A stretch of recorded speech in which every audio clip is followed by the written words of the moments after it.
Solvers Caucus. Congressman, what do you think of this Mayorkas move? Impeach the guy. Look, it's not going to happen. It might pass here in the House, but it's not going to happen in the Senate. Look, we got to be focusing on what needs to be done. I find it interesting that my Republican colleagues, except for two that are still here in Congress, every single Republican voted no on the last two Homeland Appropriation dollars that added 2.5. So they don't want to fund it, but now they want to impeach the secretary. I think what we ought to focus on is on the Senate deal and see if we can support that or maybe even make it better. A lot of them are chafing, maybe under orders from Donald Trump, at this, plan that has bipartisan support. But Oklahoma Senator Lankford has already said he's kind of, losing faith that it can get done because of the overwhelming influence of Trump forces saying, nix it, don't even try it.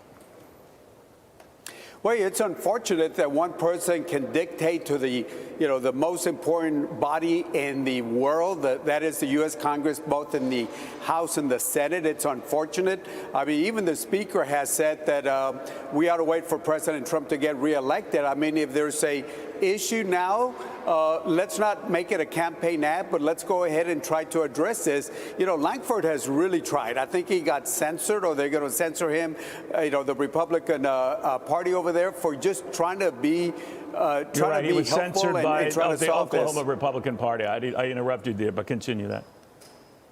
Well, again, we got to fix this and we got to work on this. It's not only what we're doing here at the U.S. border, the 1 yard line, but also keep in mind the numbers were so high in December, 302,000. I disagree with those. That's bad. We shouldn't have that. Yeah. But now they've gone down. Why have they gone down? Because now we got Mexico doing its job, and we got to make sure that Mexico continues doing its job and then change some of the policy. We need to not only invest money at the U.S. border, but we got to change the policy and make sure that we address this immigration flow that we're seeing right now that's out of control. Well, many point to this plan, sir, and say it doesn't solve the problem. It still allows, even though the president would promise that if it passed, he would shut down the border that very day. It doesn't shut down the border. He still would allow up to 5,000 to get into this country each day. Now, they're quibbling over that number, but it's still a lot higher than the 1,000 a day that were coming in that had the likes of Jay Johnson, his predecessor, saying unsustainable.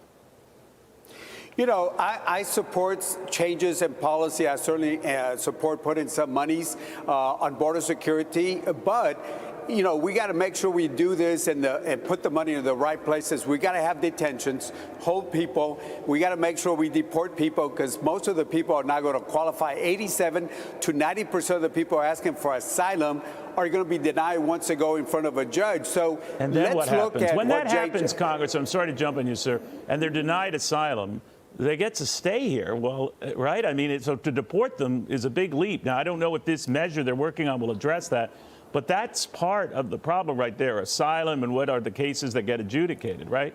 A lot do not. You're right. Yeah, and that's why I'm a big believer in making sure that we detain people at the border, give them the quick hearing because most of them, 87, 90% are going to be rejected, and then do everything at the border and deport people like Secretary Jay Johnson used to do. Okay. We got to make sure there's repercussions at the border. All right. Thank you very much. Good seeing you, Congressman. Again.